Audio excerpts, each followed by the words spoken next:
20 minute 20 खबरों में आप सभी दर्शकों का स्वागत है और आपके साथ मैं हूं आसिफ। हम अगले 20 मिनट में आपको देश दुनिया की 20 ऐसी खबरें बताने वाले हैं जो इस वक्त न केवल सुर्खियों में है बल्कि दिलचस्प और अहम भी है। तो शुरू करते हैं 20 मिनट में 20 खबरों का सिलसिला। सबसे पहले देखते हैं राजस्थान की कौन कौन सी खबरें इस वक्त अहम है। भीलवाड़ा के टीकड़ गांव के लोगों के चेहरे अब भी उड़े हुए हैं। मंगलवार की देर रात आसमान में जो आग का बवंडर उठा था उसकी दहशत की यादें अब भी ताजा हैं। आपको बता दें कि जयपुर कोटा नेशनल हाईवे 52 पर टीकड़ गांव के पास एक गैस से भरे ट्रक में आग लग गई थी, जिसके बाद गैस सिलेंडर एक एक कर ब्लास्ट होने लगे थे। सिलेंडरों में हो रहा ये विस्फोट इतना भयंकर था कि ट्रक के पास जाने की किसी की हिम्मत नहीं हुई। 500 मीटर दूर से ही लोग सिलेंडर में ब्लास्ट होते देखते रहे। बताया जा रहा है कि इस ट्रक में 400 सिलेंडर थे और ये ट्रक टीकड़ गांव के पास अनियंत्रित होकर पलट गया था। कल शाम को एक सूचना मिली थी कि टीकड़ के पास एक गैस सिलेंडर से भरे ट्रक का एक्सीडेंट हो गया। तो पुलिस जाब्ता सारा स्टाफ वहाँ पहुँचा तो पता पड़ा कुछ सिलेंडर्स एक्सीडेंट होने के कारण सिलेंडर्स में आग लग गई और सिलेंडर्स में धमाके हो रहे। जब मां को आई अपने बेटे की याद, व्हाट्सएप स्टेटस डाला, आई मिस यू। थोड़ी देर में आई बेटे की मौत की खबर। मेरा बेटा सुसाइड नहीं कर सकता। बोलो मेरा टाइम नहीं मिलता, आज मैं प्रैक्टिकल में लग रहा हूँ। मैंने कहा कोई दिक्कत थोड़ी है। बोला नहीं, मैंने पैसे उससे पापा पहुँचा देते ना सही से। बोला हाँ बस। बोलो आप टेंशन कुछ मत करो, मैं सही हूँ, कोई दिक्कत नहीं। मेरे को काम करना है, प्रैक्टिकल बनाना लगा रखा है। आई मिस यू का मैंने कब लगाया उससे बात करके, क्योंकि मैं मेरे बच्चों को बहुत चाहती हूँ और आए दिन मैं उनके सिवा कुछ दिखता ही नहीं। 2 बच्चे हैं मेरे को रात को इतनी याद आ रही है उसकी, बहुत ज़्यादा। ये एक माँ का भरोसा है कि उसका बेटा सुसाइड जैसा कदम नहीं उठा सकता, लेकिन बेटे की मौत की खबर के बाद माँ बाप दोनों शौक में है। रात को ही तो बेटे से फोन पर दोनों की बात हुई थी। यकीन करें तो कैसे करें कि बेटा अब दुनिया में नहीं। जयपुर के सांगानेर का मोहित कुमार इंजीनियरिंग का स्टूडेंट था। कोटा में श्रीनाथपुरम इलाके में किराए पर रह रहा था। आरटीयू कॉलेज से सेकेंड ईयर की पढ़ाई कर रहा था। मौत से कुछ देर पहले अपनी माँ से बात हुई थी। फिर ऐसा क्या हुआ जो मोहित ने आत्महत्या जैसा कदम उठा लिया? पिता का कहना है कि एक फोन आया कि मोहित ने सुसाइड कर लिया, जिसके बाद पिता के पैरों तले जमीन खिसक गई। रात को ऐसी कोई बात नहीं हुई मेरी, तो बस यही फ़ोन पे ऐसे राजी खुशी की बात हुई थी। बस यही ज़रूर बोला था कि पापा मेरे को 100 रुपये डाल दो, मेरे को फाइल वाइल करनी है और सुबह तैयारी करनी है, तो इस वजह से मैं फाइल वाइल खरीदूँगा। जब सब कुछ ठीक चल रहा था तो फिर ऐसी कौन सी मजबूरी थी जो मोहित ने मौत को गले लगा लिया? मंगलवार को लगातार दूसरे दिन मौसम ने कहर बरपाया। अंधड़ से बीकानेर, चूरू, अलवर, अजमेर, जैसलमेर, बाड़मेर, झुंझुनू, जयपुर समेत कई जिलों में गेहूं, चना, सरसों समेत कई अन्य फसलें चौपट हो गईं। इतना ही नहीं, आंधी की वजह से कच्चे घर, बिजली के पोल टूट गए, पेड़ पौधे उखड़ गए। बीकानेर में आधी रात बाद अचानक 75 किलोमीटर प्रति घंटे से आए तूफान ने किसानों को संभलने का मौका तक नहीं दिया और देखते ही देखते 100 करोड़ रुपए से ज्यादा की फसल सिर्फ बीकानेर में ही चौपट हो गई। हजारों पेड़ उखड़ गए। दर्जनों पॉली हाउस और सोलर प्लांट को भी भारी नुकसान पहुंचा है। राज्य सरकार ने फसलों को हुए नुकसान के सर्वे का काम शुरू करा दिया है और कहा है कि जल्द ही किसानों को हुए नुकसान के लिए आर्थिक मदद की जाएगी। इस मामले में केंद्रीय कृषि और किसान कल्याण राज्य मंत्री कैलाश चौधरी ने बाड़मेर, जैसलमेर सहित प्रदेश के कुछ हिस्सों में आंधी के कारण किसानों की नष्ट हुई फसलों से हुए नुकसान के लिए राज्य सरकार से आग्रह किया है कि शीघ्र ही नुकसान का सर्वे करवाया जाए। भीलवाड़ा में एक छोटे से पिंजरे में क्षमता से कई गुना ज्यादा बंदरों को कैद करने और 2 बंदरों की मौत का मामला तूल पकड़ता जा रहा है। पर्यावरण एवं वन्य जीव संरक्षण संस्था पीपुल्स फॉर एनिमल्स के प्रदेश प्रभारी बाबूलाल जाजू ने तो इसके लिए नगर पालिका अधिशासी अधिकारी के खिलाफ मामला भी दर्ज करा दिया है। साथ ही इस मामले की जानकारी पीएफए की राष्ट्रीय अध्यक्षा मेनका गांधी को भी खत लिखकर दे दी है। आपको बता दें कि भीलवाड़ा के जहाजपुर नगर पालिका क्षेत्र में बंदर पकड़ने का अभियान चलाया गया था, जिसमें पकड़े गए बंदरों को एक ही पिंजरे में बंद कर दिया गया था, जिसकी वजह से 2 बंदरों की मौत हो गई थी। जहाजपुर नगर पालिका के अधिशासी अधिकारी ने वन्य जीव अधिनियम 1972 की धज्जियां उड़ाते हुए छोटे पिंजरे में 13 बंदरों को ठूस ठूस करके भर दिया और उन्हें खाना पीना भी नहीं दिया। उसके चलते 2 बंदरों की मौत हो गई। सीकर में कोरोना नियमों की अनदेखी करके सांस्कृतिक कार्यक्रम का आयोजन हुआ। राज्य सरकार की मनाही और सीएम गहलोत के निर्देश के बावजूद सीकर में हुए शेखावटी महोत्सव में आए नेताओं और आम लोगों में किसी ने उन नियमों पर ध्यान नहीं दिया। सबसे आगे की वीआईपी लाइन में बैठे नेताओं में किसी के चेहरे पर मास्क नजर नहीं आया। रही बात 2 गज की दूरी की, तो ये लोग बेफिक्री से इसकी अनदेखी करके कार्यक्रम का मजा लेते दिखे। पीछे बैठी आम जनता भी नेताओं के नक्शे कदम पर चलती दिखी। कार्यक्रम में शामिल हुए लोगों में ज्यादातर के चेहरे पर मास्क नहीं था। कैमरा देखकर भी उनके चेहरे पर शिकन नहीं आई। इन लोगों की लापरवाही देखकर उनसे 2 गज की दूरी बनाए रखने की उम्मीद करना भी बेईमानी था। यही नहीं, कई लोग तो सारे खतरे भूलकर बेपरवाही से नाचने लगे। ये मामला सामने आते ही बीजेपी ने गहलोत सरकार को घेरना शुरू कर दिया है। सरकार ने ऐसी कोई रोग प्रतिरोधक क्षमता उनको मंत्रियों को दे रखी होगी जो इस तरीके की लापरवाही कर रहे हैं। कोरोना की दूसरी लहर डरा रही है। कोरोना संक्रमितों की संख्या जो गिनती की रह गई थी, फिर भयावह होने लगी है। लेकिन इन सब के बावजूद लोगों की लापरवाही भी चरम पर पहुंच रही है। चित्तौड़गढ़ से आई इन तस्वीरों को देखकर ऐसा लगता ही नहीं कि इन लोगों को खुद की या फिर अपनों की कोई चिंता है। ये तो मजे में बिना सोशल डिस्टेंसिंग के, बिना मास्क लगाए बतियाने में व्यस्त हैं। पार्क हो या बस स्टैंड, बाजार हो या बस के अंदर, हर जगह लापरवाही से भरे लोग नजर आ रहे हैं। ज्यादातर तो बिना मास्क के नजर आ रहे हैं और जिनके पास मास्क हैं और वो भी उन्हें गले में हार की तरह पहने हुए हैं। सरकार हो या सामाजिक संस्था, समझदार लोग हो या फिर न्यूज 18, हर कोई लगातार ये अपील कर रहा है कि मास्क लगाएं, नहीं तो कोरोना आपको लॉक कर देगा। लेकिन लोग हैं कि मानते नहीं। लोग साफ सफाई से रहें, गली मोहल्ले, सड़क और शहर को साफ रखें। इसी मकसद से जयपुर में जयपुर ग्रेटर नगर निगम की ओर से इस साइकिल रैली का आयोजन किया गया। इस साइकिल रैली में जयपुर ग्रेटर नगर निगम की मेयर डॉक्टर सौम्या गुर्जर और आयुक्त यज्ञमित्र सिंह देव के साथ बड़ी संख्या में जनप्रतिनिधि और अधिकारी भी शामिल हुए। ग्रेटर नगर निगम मुख्यालय से निकली ये cycle rally Vidhansabha, Ambedkar circle, Rajasthan university, Gandhi circle होते हुए वापस ग्रेटर नगर निगम के दफ्तर पहुंची। आपको बता दें कि स्वच्छता सर्वेक्षण 2021 के लिए सर्वे होना है और इस सर्वे में जयपुर को बेहतर रैंक दिलाने के लिए ये कवायद की जा रही है।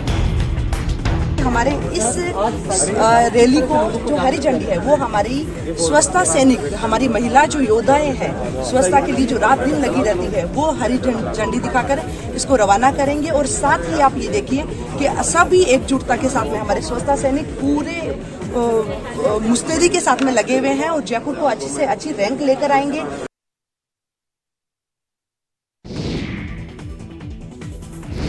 IIT जैम की परीक्षा में फर्स्ट रैंक आए तो चेहरे पर ऐसी चमक आ ही जाती है। श्री गंगानगर के प्रिंस सेची को भी IIT जैम की परीक्षा में फर्स्ट रैंक मिली है, लिहाजा उनके घर भी खुशियां ही खुशियां छाई हुई हैं। दिल्ली यूनिवर्सिटी से केमिस्ट्री में ऑनर्स कर रहे प्रिंस सेठी का सपना IIT मुंबई से केमिस्ट्री में ही मास्टर्स करने का है। आपको बता दें कि प्रिंस को 100 में से 83.33 मार्क्स मिले हैं। बहुत मायने रखता है क्योंकि ऑल इंडिया एग्ज़ाम है। ऑल इंडिया एग्ज़ाम में एयर 1 आना तो अपने आप में बहुत बड़ी अचीवमेंट होती है और बहुत बड़ा एग्ज़ाम है ये। IIT में एडमिशन के लिए होता है और कट थ्रोट कंपटीशन है इसमें भी। कैंडिडेट्स टू सीट्स रेशियो भी बहुत कम है इसमें। भरतपुर में होली की खुमारी चरम पर पहुंचती नजर आ रही है। जगह जगह फागो उत्सव का आयोजन हो रहा है।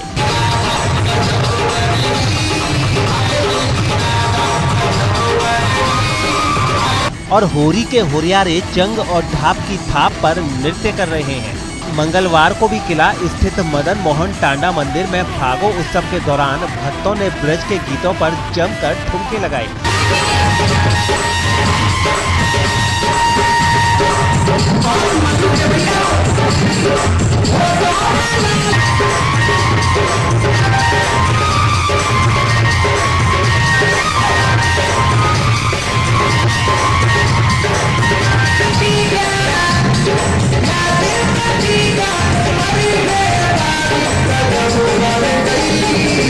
और भगवान श्री कृष्ण राधा के साथ फूलों की होली खेली।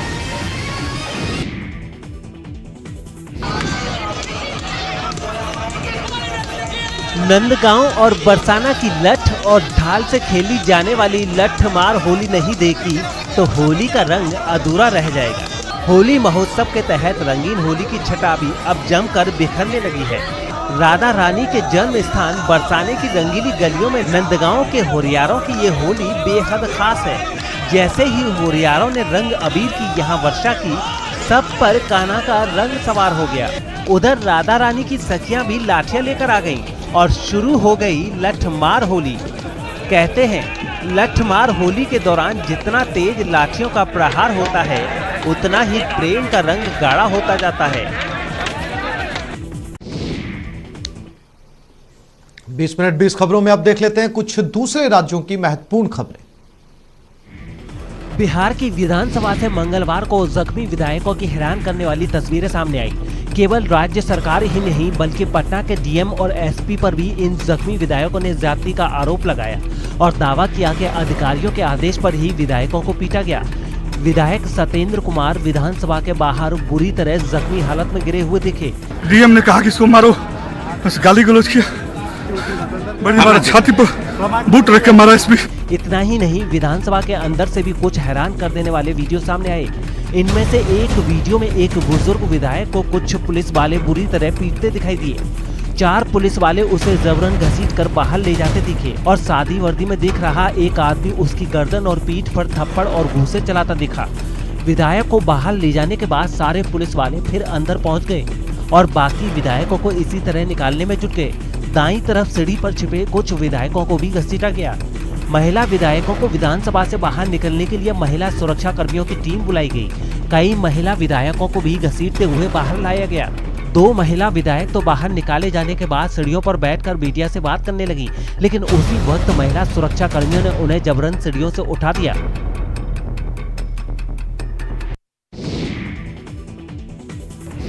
कोलकाता में रहने वाले चीनी मूल के वोटरों को रिझाने के लिए टीएमसी ने चीन की भाषा में प्रचार किया। वहां के चाइना टाउन इलाके में रहने वाले करीब 2000 मतदाताओं को अपनी ओर करने के लिए टीएमसी ने दीवारों पर चीन की भाषा में स्लोगन लिखे। लिखा हुआ है तृणमूल कांग्रेस को वोट दीजिए। तो चीन की भाषा में वोट देने की अपील तृणमूल कांग्रेस के कार्यकर्ता कर रहे हैं। लेकिन बीजेपी ने टीएमसी के इस कदर चुनाव प्रचार पर सवाल उठाया है और कहा है कि प्रचार का ये तरीका गलत है। ये पश्चिम बंगाल की जनता है और इनको अलग अलग भाषा में रिझाने का काम मैं तो नहीं करूंगी, चाहे वो उर्दू में हो या किसी और भाषा में हो। आपको बता दें कि पूर्वी कोलकाता के इंटाली विधानसभा और कसवा विधानसभा जैसी सीटों पर चीनी मूल के वोटर हैं। इसी इलाके में चीनी भाषा में वॉल पेंट कराया गया है। इंटाली से स्वर्ण कमल शाह मौजूदा विधायक हैं और टीएमसी समर्थकों के मुताबिक ये इश्तेहार उन्होंने ही लिखवाया है। मुंबई के नगर निगम बीएमसी ने कोरोना के बढ़ते मरीजों को देखते हुए रेलवे स्टेशन और मॉल के बाद अब वहां के बस अड्डों पर भी कोरोना जांच की शुरुआत कर दी है, जिसकी कुछ तस्वीरें कुर्ला के एक बस अड्डे से भी सामने आई। यहां बस में यात्रा करने से पहले लोगों की रैपिड टेस्टिंग की जा रही है। इसके लिए बीएमसी के कुछ कर्मचारियों को वहां तैनात किया गया है, जिन्होंने कोरोना जांच से पहले लोगों से जुड़ी जानकारियां जुटाई। इस वक्त मैं कुर्ला के एसटी बस डिपो पे खड़ी और आप मेरे पीछे देख सकते हैं कि यहाँ पे लोग अपना टेस्ट करवाने के लिए रुके हैं। बस अड्डे पर कोरोना जांच के इंतजाम करने के लिए कुछ लोगों ने बीएमसी के इस फैसले की तारीफ भी की है। जो कार्यक्रम किया है वो सही तरीके से किया हुआ है। बीएमसी के एक अफसर ने बताया कि उनका कुछ ऐसे लोगों से भी सामना होता है जो कोरोना जांच के नाम से ही खौफ खाते हैं। कुछ लोग सपोर्ट करते, कुछ लोग ऐसे ही चले जाते, लोग डर जाते कि ये टेस्ट नहीं करवाना। ऐसे ही कुछ लोग इस बस अड्डे पर भी दिखे जिन्होंने बीएमसी के कर्मचारियों को उन्हें रोकने पर वहां से उल्टे पैर वापसी कर ली। ट्रेनों में आग लगने की घटनाओं को रोकने के लिए रेलवे ने जागरूकता अभियान शुरू किया है। हाल ही में गाजियाबाद और हरिद्वार में 2 ट्रेनों की कुछ बोगियां आग की लपटों में घिर गई थी। लोगों को जागरूक करेंगे कि किसी तरह का माचिस, सिगरेट, बीड़ी जो प्रतिबंधित है, लाइटर, ये लेके जो है रेल में ट्रैवल न करें। इसके साथ ही रेलवे ने ये जानकारी दी कि 13 मार्च को देहरादून शताब्दी ट्रेन में यात्री के सिगरेट पीने की वजह से आग लगने की घटना हुई थी। आपको बता दें कि जागरूकता अभियान के दौरान ट्रेनों में ज्वलनशील पदार्थ ले जाने की मनाही के साथ ही रेलवे परिसर में स्मोकिंग को लेकर भी लोगों के बीच जागरूकता फैलाई जाएगी। इसके साथ ही रेलवे कानूनों का उल्लंघन करने वालों पर कठोर कार्रवाई भी की जाएगी। ट्रेन और रेलवे की इमारतों में लगातार हो रही आगजनी की घटना के बाद रेल मंत्री पीयूष गोयल ने एक इमरजेंसी बैठक बुलाई थी और इसी बैठक में उन्होंने इसे रोकने के लिए कार्रवाई की बात कही थी। जम्मू कश्मीर के रामवन से दिल दहला देने वाला एक वीडियो सामने आया है जिसमें पहाड़ खिसकने के बाद एक कार उसके मलबे में दब गई। गनीमत ये रही कि उसमें बैठे लोग वक्त रहते बाहर निकल आए जिससे उनकी जान बच गई, लेकिन वो अपनी कार को इस आफत से नहीं बचा पाए। पहाड़ के मलबे ने देखते ही देखते पूरी कार को ढक दिया। रोंगटे खड़े कर देने वाली इन तस्वीरों को कई लोग दूर से देखते रहे। जिस जगह ये कार फंसी थी उसके ठीक पास में गहरी खाई भी थी। ये देखकर लोगों में और दहशत फैल गई। हालांकि उन्होंने समझदारी दिखाई और इस मलबे से खुद को और अपनी गाड़ियों को दूर ही रखा, लेकिन रामबन जिले से ऐसी कई घटनाएं सामने आई। एक दूसरे इलाके में पहाड़ खिसकने से जम्मू श्रीनगर नेशनल हाईवे ठप हो गया। इस दौरान हाईवे पर आवाजाही शुरू करने में जुटी प्रशासन की टीमों को काफी परेशानी उठानी पड़ी। कुछ इलाकों में भारी बर्फबारी भी हुई जिसने लोगों की मुसीबतें और बढ़ा दी। महाराष्ट्र के सांगली जिले से एक परेशान करने वाला वीडियो सामने आया है जिसमें बैलगाड़ी रेस के दौरान कुछ लोग बैलों को बेरहमी से पीटते दिखे। बैलों की इस दौड़ पर सुप्रीम कोर्ट की रोक है। सुप्रीम कोर्ट की रोक के बावजूद यहाँ कुछ लोग बैलगाड़ियों की रेस लगाते दिखे। खास तरह की इस बैलगाड़ी में एक तरफ तो बैल जुते थे जबकि दूसरी तरफ घोड़े को जोता गया था। बैल तेज भागे, इसके लिए गाड़ी में सवार लोग बैलों को बेरहमी से पीटते नजर आए। यही नहीं, बगल में मोटरसाइकिल पर चल रहे लोग भी बैलों को डंडे से पीटते दिखे। जब इतने से भी मन नहीं भरा तो बैलों को टेजर गन से झटके भी दिए गए। बेरहमी का शिकार बैल रेस में पूरी ताकत से दौड़ते दिखे, लेकिन उनकी पिटाई जारी रही। बैलों से बेरहमी का ये वीडियो सामने आने के बाद पुलिस ने रेस के आयोजक को गिरफ्तार कर लिया है। प्रधानमंत्री नरेंद्र मोदी की बांग्लादेश यात्रा से पहले ढाका में भारतीय उच्च आयोग ने खादी की 100 जैकेट मंगवाई हैं। ये जैकेट बांग्लादेश में मुजीब कोट के नाम से जानी जाती हैं।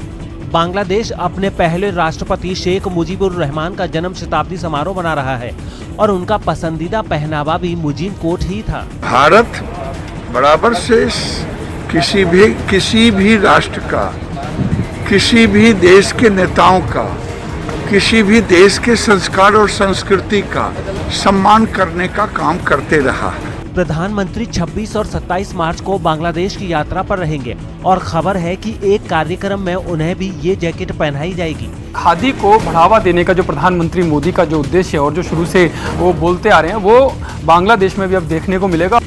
KBIC के मुताबिक भारतीय खादी एवं ग्रामोद्योग को 100 मुजीब जैकेट्स का ऑर्डर मिला था जिसको हाई क्वालिटी के फैब्रिक से तैयार करके डिलीवर कर दिया गया है। और अब देख लेते हैं अंतर्राष्ट्रीय जगत की कुछ अहम खबरें। मध्य अमेरिकी देश ग्वाटेमाला में 20 दिन पहले फटा पकाया ज्वालामुखी अब खतरनाक रूप अख्तियार करने लगा है। वैसे तो ये ज्वालामुखी पर्यटकों के बीच आकर्षण का केंद्र है, कई लोग इसे देखने के लिए पहुंचते हैं, लेकिन इस बार उससे लावे का ऐसा विस्फोट हो रहा है कि जहां ये ज्वालामुखी है उस नेशनल पार्क को ही बंद करना पड़ा है। खास बात यह है कि वहां से जो तस्वीरें सामने आई हैं उसमें पकाया ज्वालामुखी के ऊपर जोरदार बिजली कड़कती नजर आई। ज्वालामुखी के ऊपर लावे की राख और धुएं का घना काला गुबार उठ रहा था, लेकिन तभी तेज बिजली चमकी और आसमान चौंधिया गया। बताया गया है कि ज्वालामुखी के खौलते लावे और राख के वायुमंडल के संपर्क में आने की वजह से ये बिजली कड़की। ये भी बताया गया है कि इस ज्वालामुखी से करीब 2 किलोमीटर की ऊंचाई तक राख उठ रही है, जो कि इससे पहले कभी नहीं देखी गई। इस वजह से फसलों को तो नुकसान पहुंचने का डर है ही, ये राख इंसानों के लिए भी बेहद खतरनाक मानी जा रही है। दक्षिण अमेरिकी देश वेनेजुएला में कोरोना की दूसरी लहर सामने आने के बाद पुलिस ऐसे एक्शन में आई कि उसकी ताबड़तोड़ कार्रवाई की सुर्खियां बन गई। वहां के लॉस टैकिस शहर में कोरोना नियमों का पालन न करने वालों को सबक सिखाने के लिए पुलिस ने ना तो लाठी डंडा चलाया और ना ही कोई जुर्माना लगाया, लेकिन फिर भी लोगों ने कान पकड़ लिए, क्योंकि पुलिस का रौब ही ऐसा था कि उसे देखकर ही लोगों के पसीने छूट गए। पुलिस की सख्ती की तस्वीरें देखकर ऐसा लगा जैसे वो किसी खूंखार आतंकी को ढेर करने के लिए एक टॉप सीक्रेट ऑपरेशन पर जा रही हो। बंदूक पिस्तौल लेकर पुलिस के 50 हथियारबंद जवानों की टीम मोटरसाइकिलों पर गली मोहल्लों में निकली और फिर जो बिना मास्क लगाए दिखा उसे ऐसे हड़काया कि हर किसी का चेहरा ढक गया। बंदूक तानकर दबे पांव पुलिस पतली से पतली गलियों तक में घुसी और मास्क ना लगाने वालों की धरपकड़ की। नाबालिगों से निपटने के लिए तो उसने अलग ही तिकड़म निकाली। लड़कों ने 10 बार ये बात दोहराई, तब जाकर पुलिस ने उन्हें जाने दिया। मास्क और क्वारंटीन जैसे कोरोना से बचाव के नियमों का पालन न करने वाला कोई भी शख्स पुलिस के रडार से बच नहीं पाया और पुलिस ने सड़क पर रोक कर लोगों की तलाशी ली और उन्हें नियम मानने को कहा। वेनेजुएला में कोरोना के केस बढ़ने के बाद वहां 2 हफ्ते के लिए लॉकडाउन लगाया गया है। फ्रांस के मर्से शहर से हैरान कर देने वाली तस्वीरें सामने आई हैं। यहाँ कोरोना नियमों को तोड़कर एक कार्निवल किया गया, जिसमें हजारों की भीड़ जमा हो गई। आपको बता दें कि कोरोना की तीसरी लहर की वजह से फ्रांस की राजधानी पेरिस समेत कई इलाकों में एक बार फिर से सख्ती बढ़ाने के साथ ही लोगों के बेधड़क घूमने फिरने पर रोक लगाई गई है। लेकिन फ्रांस के दूसरे सबसे बड़े शहर मर्से में ठीक इसकी उल्टी तस्वीर देखने को मिली, जहां लोग कोरोना के डर से घर बैठने के बजाय सड़कों पर नाच गाना करते नजर आए। वो लोग वहां कार्निवाल मनाने के लिए इकट्ठा हुए और उसमें ऐसे डूबे कि कोरोना को ही भूल गए। इस जश्न में लोगों ने सोशल डिस्टेंसिंग के नियम को मानना तो दूर, मास्क पहनना भी जरूरी नहीं समझा। कुछ के पास नाम के लिए मास्क था भी, लेकिन उसे उन्होंने मुंह से नीचे लटका रखा था। हालांकि उन लोगों का ये जश्न ज्यादा देर तक चल नहीं सका और इसकी खबर लगते ही पुलिस एक पूरी फौज के साथ वहां पहुंच गई और कुछ ही देर में पुलिस ने मौज मस्ती में डूबे सभी लोगों को वहां से रफा दफा कर दिया और पूरी सड़क को खाली करा लिया गया। तो इस बुलेटिन में फिलहाल इतना ही। नमस्कार।